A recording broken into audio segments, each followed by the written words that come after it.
lebih memahami, mengetahui apa itu Undang-Undang ITE, mari kita dengar dan simak bersama paparan dari Dinas Kominfo Provinsi Sumatera Selatan. Langsung saja kita panggil Ibu Dwi Karolita, Sarjana Sosial Magister Manajemen, Kepala Seksi Sumber Daya Komunikasi Publik Dinas Kominfo Provinsi Sumatera Selatan.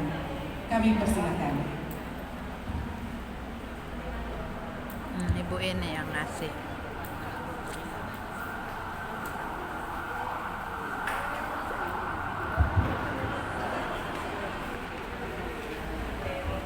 Izin saya menyampaikannya sambil berdiri, Bu.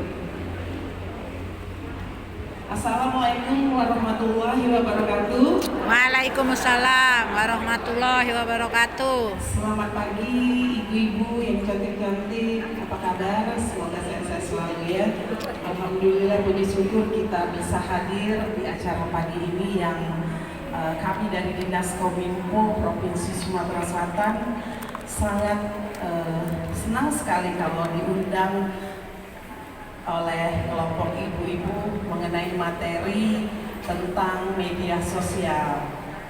Nah, pertama-tama saya sampaikan permohonan maaf dari kepala dinas kami yang tadinya akan datang sendiri, namun karena ada MOU dengan BSSN di Jakarta, jadi beliau tidak bisa hadir dan diwakilkan kepada saya. Tanpa mengurangi rasa hormat, izin saya berdiri di sini bukan karena saya lebih pintar atau lebih mengetahui daripada ibu-ibu. Saya yakin ibu-ibu di sini dari berbagai latar belakang organisasi pendidikan pasti sudah pengalamannya sudah jauh melebihi saya. Nah, hari ini kita akan membahas tentang sosialisasi Undang-Undang ITE nomor 19 tahun 2016 tentang dikaitkan dengan cerdas dan bijak dalam bermedia sosial. Saya mau tanya dulu nih, siapa ibu-ibu di sini yang punya media sosial? Punyalah. Rata pasti punya media sosial ya Bu, baik WhatsApp, baik Facebook, IG atau Facebook. Karena apa? Walaupun ibu-ibu rata-rata lahir di tahun yang disebut dengan baby boomers, tapi saya yakin ibu-ibu gaul-gaul dan tetap eksis mengikuti perkembangan zaman.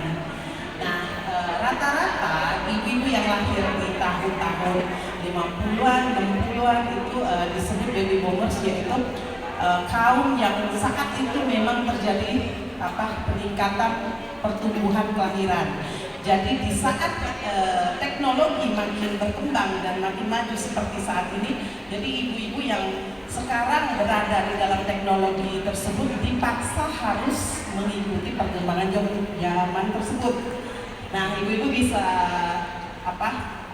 melihat sendiri kan bagaimana perkembangan komunikasi kita dari tadinya yang cuma punya telepon rumah berpindah ke pager, mungkin ada yang mengalami komunikasi melalui pager. Nah, kemudian melalui HP biasa dan sekarang ke smartphone. Nah, rata-rata ibu-ibu saya yakin punya smartphone, bahkan ada yang lebih dari satu.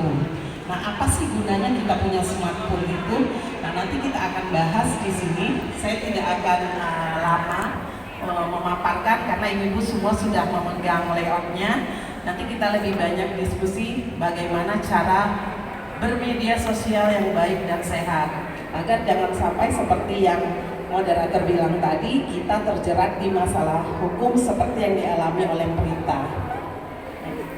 Nah, latar belakang undang-undang ITE itu yaitu karena perkembangan media sosial. Media sosial sekarang sudah menjadi tempat curhat. Ibu-ibu juga pasti sering membaca, melihat bagaimana media sosial itu dijadikan seseorang untuk tempat curhat, tempat mengeluarkan unek-unek, tempat memamerkan sesuatu, tempat memberikan informasi. Jadi secara tidak langsung kita adalah produser sebuah berita. Kita tidak menyadari bahwa apa yang kita sampaikan di media sosial akan dibaca oleh seluruh orang yang ada di media sosial tersebut. Nah, kalau ibu bermain di Instagram, Dulu kan Instagram itu cuma bisa kita lihat jika kita berteman dengan orang-orang tertentu. Tapi sekarang semua produk yang ada di Instagram, baik itu tentang pelayanan, tentang jual beli, itu akan masuk dengan sendirinya. Karena apa? Semakin lama teknologi itu akan semakin terbuka untuk semua kalangan dan selalu ada celah untuk melakukan penyimpangan di dalamnya. Nah, seperti misalnya penyalahgunaan media sosial untuk jual beli online. Nah, ibu-ibu pasti ada di antara ibu-ibu yang pernah jual beli di online. Apakah itu di salah satu platform besar seperti Tokopedia atau Shopee, itu ada transaksi-transaksi tertentu yang kadang-kadang memang ada celah untuk dilakukan penyimpangan oleh pihak-pihak yang tidak bertanggung jawab. Nah, kemudian banyak akun media sosial yang tidak resmi. Ya, memang kalau seperti di Instagram, akun yang resmi dan yang sudah bisa verify oleh Facebook dan Instagram itu adalah akun yang bercentang biru. Jadi kalau ibu-ibu lihat misalnya di akun-akun tertentu, akun pemerintahan, kalau dia sudah centang biru itu berarti sudah terverifikasi oleh pihak Facebook dan Instagram. Nah, itu sudah diakui bahwa memang benar-benar akun itu adalah akun yang verified dan dapat dipertanggungjawabkan. Alhamdulillah, di Provinsi Sumatera Selatan ini akun pemerintahan yang baru yang sudah terverify centang biru adalah akun Dinas Kominfo Provinsi Sumatera Selatan. Nah, untuk akun dinas lainnya mungkin nanti segera menyusul. Kemudian Undang-Undang ITE itu kalau kita kaitkan dengan penyimpangan memang terjadi perubahan. Jadi yang pertama itu ada perubahan dari undang-undang yang lama, yaitu lebih ditegaskan lagi bagaimana kalau kita melakukan pelanggaran di media sosial yang merugikan pihak lain, itu dipertegas lagi dengan hukuman-hukuman tindak pidananya. Nah, ini kronologi dari Undang-Undang 2016 itu kenapa bisa ada.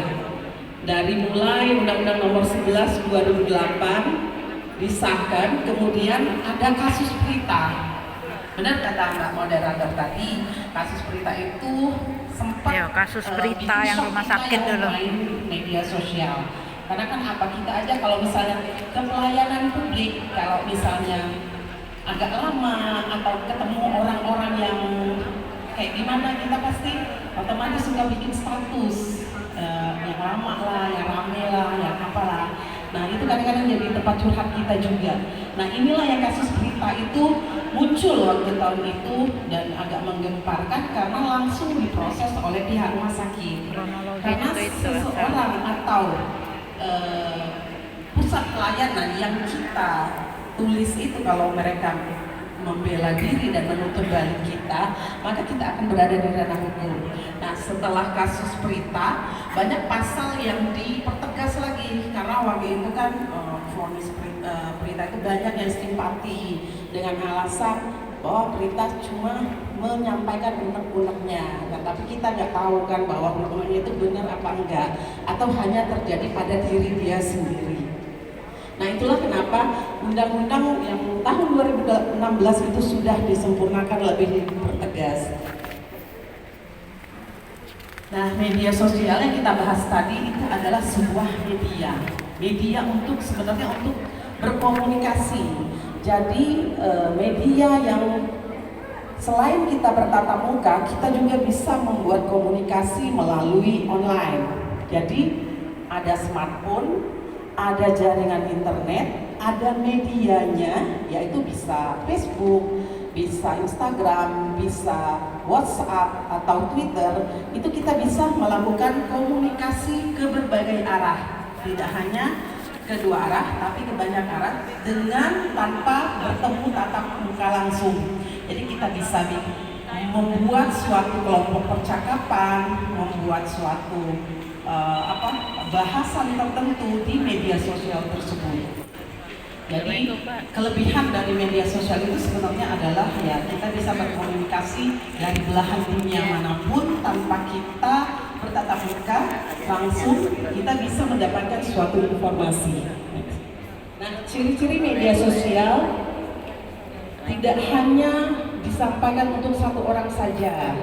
Kalau dulu kan SMS ya, sebelum ada WhatsApp, SMS itu cuma buat satu orang. Jadi kalau kita mau membuat pesan ke 5 orang, berarti kita harus 5 kali klik untuk mendapatkan balasan dari pesan tersebut. Nah, tapi kalau WhatsApp, kita satu klik aja sudah mendapatkan menyebarkan berita sebanyak jumlah orang yang ada di dalam WhatsApp tersebut. Bahkan sekarang sudah ada namanya WhatsApp Blast.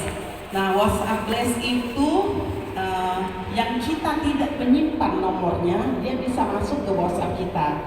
Misalnya, apalagi nanti ya memasuki pemilu, itu nanti akan ada banyak WhatsApp Blast, seperti SMS Blast juga.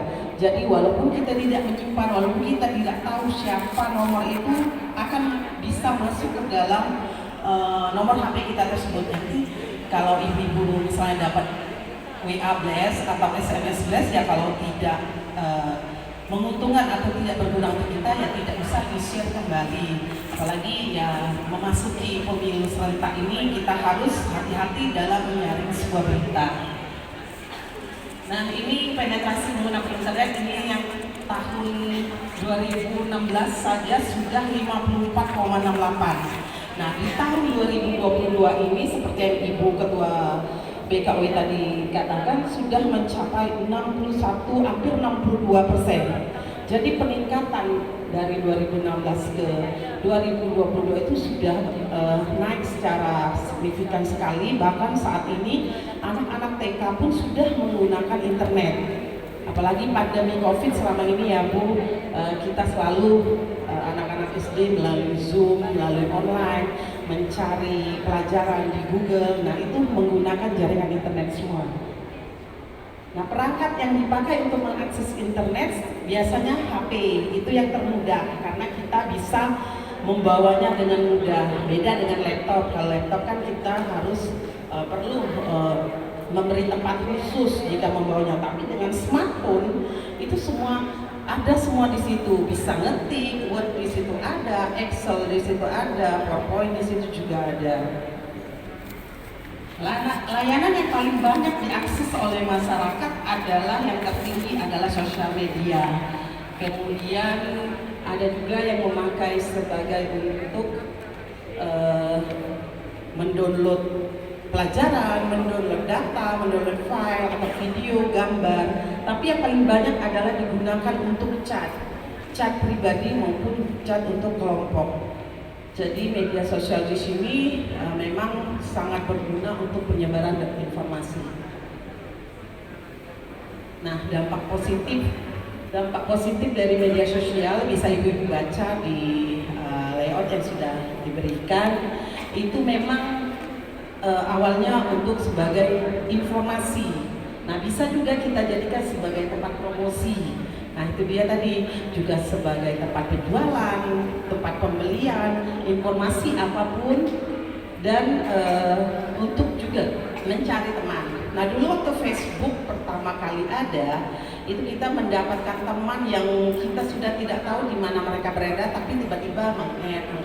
Nah, itulah Facebook dulu kenapa booming sekali, karena dari belahan manapun, asal ada kaitannya dengan kata kunci yang kita masukkan. Misalnya kita mau masukkan kata kunci kita SD mana, SMP mana, jika ada orang lain memasukkan dengan data yang sama, kata kuncinya itu akan berhubungan.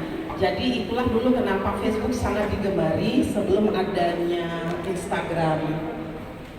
Nah, dampak negatifnya juga banyak di media sosial. Yang pertama yaitu munculnya tindak kejahatan. Nah, tindak kejahatan ini ada beberapa bentuk. Misalnya ya yang paling itu adalah kejahatan jual beli online. Kemudian penipuan, kemudian juga mencemarkan nama baik, membuat provokasi untuk suatu misalnya kelompok tertentu dengan tujuan merugikan orang lain. Nah, kemudian media sosial juga bisa menimbulkan candu. Nah, ibu-ibu di sini kalau misalnya sebelum tidur saya yakin pasti buka HP dulu karena mau lihat isi grup terakhir apa, informasinya, ngobrolnya tentang apa. Dan kadang-kadang itu memang tidak bisa kita pungkiri, itu adalah sebuah candu. Dimanapun kita berada, mau makan, mau nunggu pesanan makan di restoran, buka HP, buka ini media sosial, itu sudah pemandangan yang sudah tidak aneh lagi ya Bu Risma sekarang ini. Nah, kemudian menggunakan media sosial media adalah satu langkah konkret untuk kita semua agar bangsa Indonesia tidak mudah diprovokasi. Nah, hal yang patut kita waspadai saat ini adalah provokasi. Kalau kita misalnya menelan mentah-mentah informasi yang kita dapat di grup WhatsApp ataupun di Instagram, di Facebook, itu kita akan menjadi korban provokasi. Dan parahnya lagi, tanpa membaca ataupun mengecek ulang, kita akan share ke tempat lain. Nah, itu kita sudah menjadi salah satu provokator juga dengan tidak secara langsung ya. Next. Nah, ini contoh kasus pelanggaran undang-undang UITE, yaitu membuat status di media sosial terkait pelayanan yang kurang maksimal, seperti kasus Prita tadi. Ya, dengan adanya kasus Prita kita bisa belajar. Jadi kalau misalnya kita di tempat pelayanan umum, walaupun kita punya bukti, punya apa, tapi kan tidak setiap orang mengalami hal tersebut. Jadi kita tidak bisa menyamaratakan misalnya pelayanan suatu instansi bahwa memang jelek. Orang instansi tersebut bisa menuntut kita karena ya buktinya mungkin hanya ada pas yang kita alami, tapi dengan orang lain mungkin itu berbeda.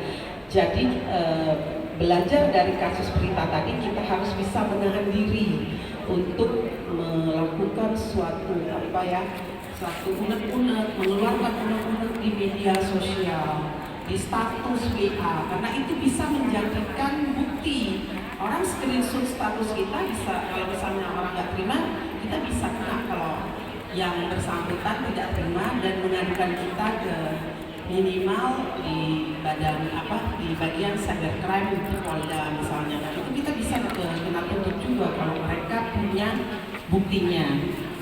Kemudian membuat status yang bersifat sara. Nah, status yang paling sensitif adalah tentang sara, suku, agama, dan antar golongan. Kadang-kadang ada ibu-ibu ya karena nggak senang dengan seseorang, akhirnya membuat status dengan, yang merasa singgung tadi merasa tidak terima. Nah, itulah kenapa di media sosial kita nggak boleh baper. Nanti kalau misalnya teman kita buat status, kita merasa tersinggung, akhirnya itulah yang kadang-kadang menjadi perpecahan, yang menjadi ketidakharmonisan dalam suatu di grup.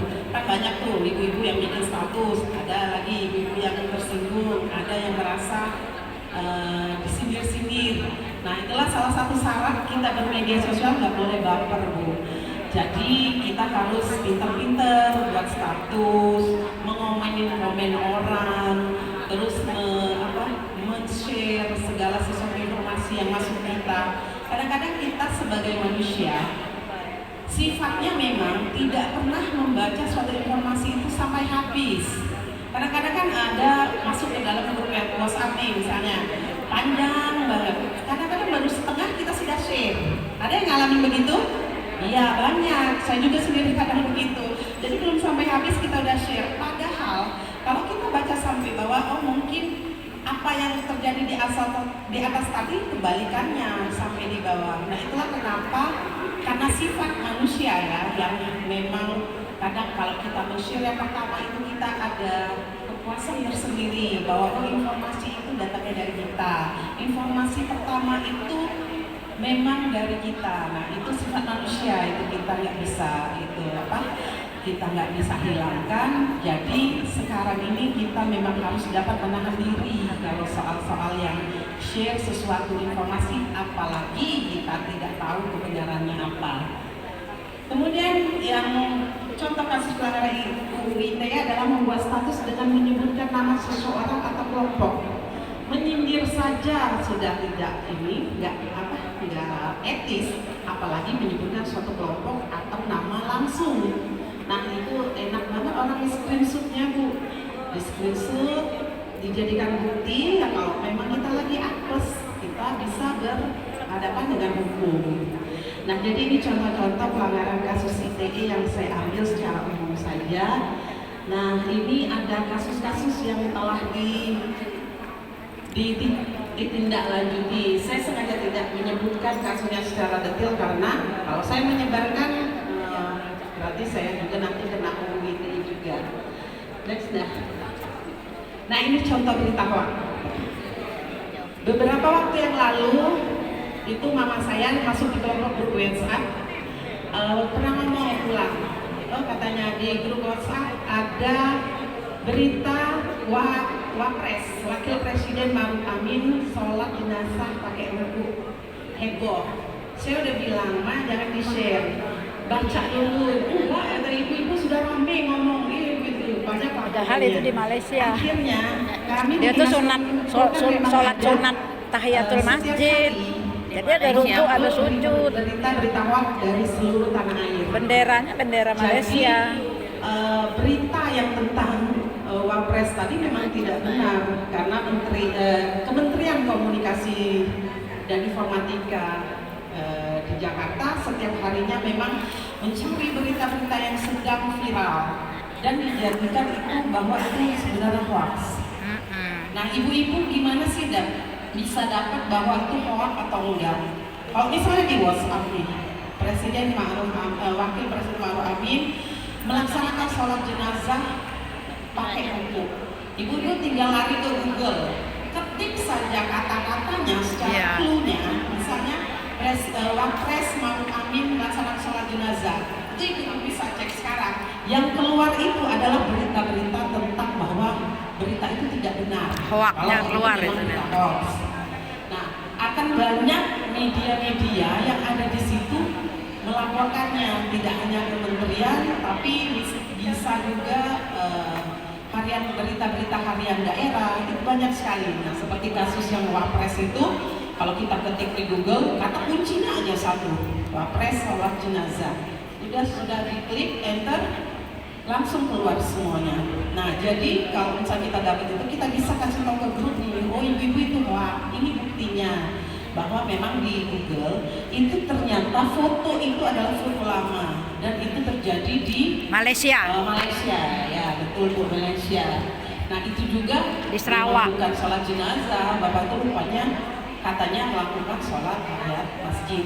Tapi karena di Malaysia kita tidak perlu mencari kebenaran akan hal itu. Tapi yang pasti itu adalah berita hoax dan itu dipastikan bukan di Wapres. Indonesia. Nah jadi ibu-ibu yang sering mendapat informasi dari grup lain hendaknya di sharing dulu, saring dulu sebelum sharing.